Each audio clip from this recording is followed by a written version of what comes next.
From the chapter Respiration and Energy Transfer, today we are going to study the topic Respiratory Quotient. Respiratory Quotient, ratio of the volume of carbon dioxide released in the respiration to the volume of oxygen consumed, is called as the respiratory quotient or respiratory ratio. So it is the respiratory quotient. It is equal to the volume of carbon dioxide released divided by the volume of oxygen consumed in respiration. This division will give the respiratory quotient. Now it depends upon the type of respiratory substrate. The respiratory substrates are the food material we take in, like the carbohydrates, fats or proteins. If carbohydrates are used as the respiratory substrate, they are completely oxidized. Therefore, the respiratory quotient is 1 because the volume of carbon dioxide released is equal to the volume of oxygen consumed. So, the volume of carbon dioxide released is equal to the volume of oxygen consumed when carbohydrates are the respiratory substrate, and so the respiratory quotient is 1. Carbohydrate जब हम लेते हैं, intake करते हैं, तो respiratory quotient ये 1 रहता है. और वही अगर फैट्स और proteins are used as the respiratory substrate, then the RQ is less than 1, as the volume of carbon dioxide released is always less than the volume of oxygen consumed. तो अगर fat या protein respiratory substrate है तो respiratory quotient ये 1 से कम रहता है, क्योंकि यहाँ पे वॉल्यूम ऑफ कार्बन डाइऑक्साइड जो बाहर दिया जाता है वो ऑक्सीजन से कम होता है. तो इसके वजह से हमेशा पॉइंट में आंसर आता है. जैसे फैट्स के लिए respiratory quotient is 0.7 and for proteins the respiratory quotient is 0.9. In case of anaerobic respiration, where oxygen is absent, so the respiratory quotient is always infinity, as the carbon dioxide is evolved without any taking of oxygen. So the respiratory quotient is equal to the volume of CO2 evolved upon 0. And anything divided by 0 is equal to infinity.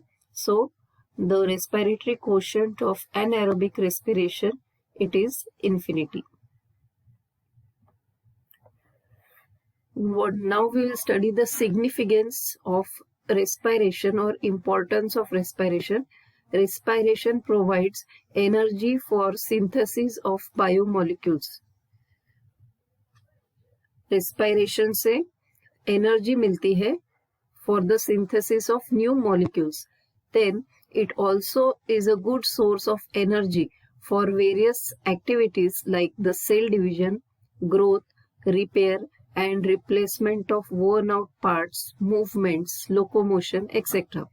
तो जो भी body सब metabolic activities करती है, जैसे कि cell division है, cell की ग्रोथ है, रिपेयर है, wear and tear of worn out parts है, या मूवमेंट, लोकोमोशन, कुछ भी हो, तो एनर्जी हमको रेस्पिरेशन से ही मिलती है.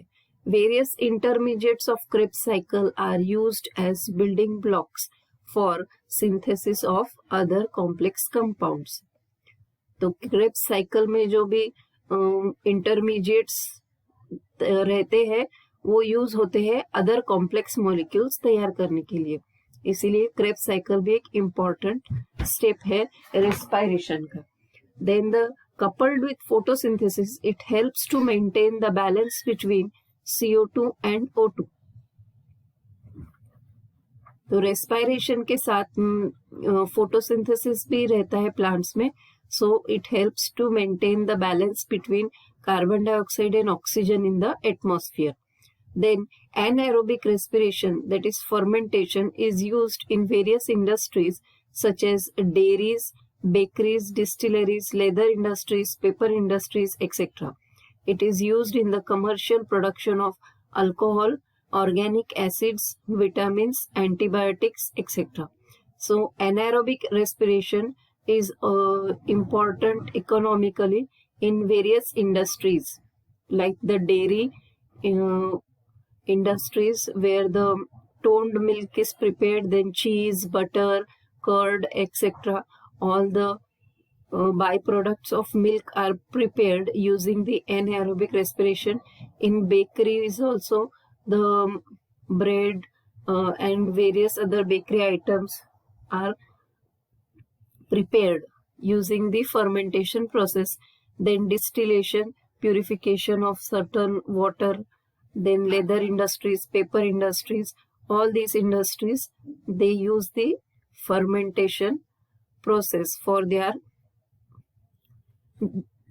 formation of goods. Then it is also used in alcohol production, organic acids, vitamins and antibiotics.